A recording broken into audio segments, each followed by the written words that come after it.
Welcome to my YouTube automotive channel. Today I have a 2016 Dodge Charger, and in this short video I will show you which fuses and relays to check for the vacuum pump.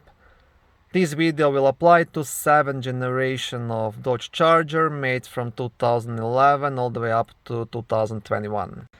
Okay, so the fuse box you need is located under the front hood, just here.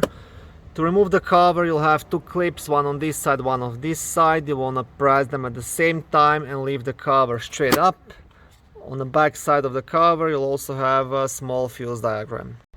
Okay, so the first thing you want to check is the main fuse for the vacuum pump. It's the fuse number 51, and that's the 20 amp fuse right here, so you can't miss it. So this is your fuse to check. Next fuse to check is fuse number 39, which is a 10 amp fuse. It's the one right here, so the first one from the right side, and that's the 10 amp fuse which supplies power to the vacuum pump relay.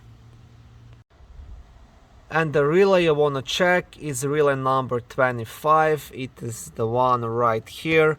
So if all the fuses are good, you might want to try replacing this one with any other of the same kind and see if that fixes it. Okay, thank you for watching this short video. I hope it was helpful and educational. If it was, please like it and consider subscribing to my YouTube automotive channel. On my channel there is lots of how-to videos, do-it-yourself videos, car reviews, product reviews and other similar automotive topics.